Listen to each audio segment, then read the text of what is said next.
उच्च शिक्षित युवक विदेशी फल चाष निजे करुछंती बेपार 3 जन को देइछंती रोजगार।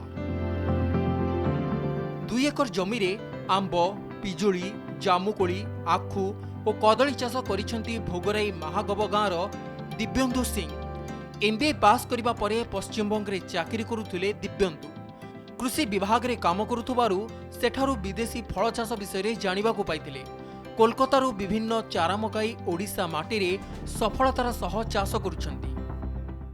मार्केट रे मोर जो फल जो भेराइटी अच्छी से सब बाहरिया भेराइटी जमतीका बांग्लादेश रो किछि अच्छी मौसम्बी वियतनाम मौसम्बी अच्छी मिसरीय मौसम्बी अच्छी साउथ अफ्रीका येलो माल्टा अच्छी एगुड़ा सब जो बाहरिया भेराइटी ताहा मार्केट रो भल चाहिदा अच्छी।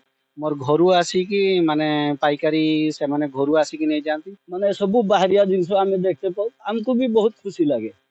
भाई को बहुत चाष कर धान चाष करती माछ चाष करती आम से काम दाम करू आछे आज 5-6 वर्ष है। थाईलैंड पिजुली मियाजाकी आंब मालटा प्रजातिर मौसम्बी ड्रैगन फ्रूट्स विदेशी आखु और कदली चाष करिछंती दिव्येन्दु। ओडिशा माटी रे विदेशी फल चाष करी से लाभवान होउछंती। दिव्येन्दुक बाड़ी रे 100 अधिक मौसमी गछ थिबा बेले प्रथम वर्ष 50 केजी बिक्री करिछंती। 70 अधिक थाईलैंड पिजुली गछ रहिछि।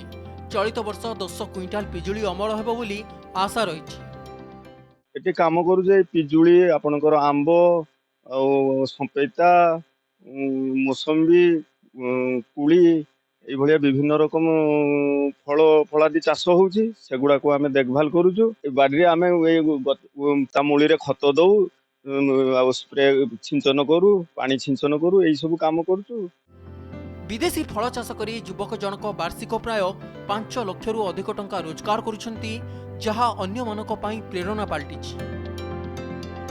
जलेश्वरु सुशांत मंडलक रिपोर्ट कनेक्ट न्यूज।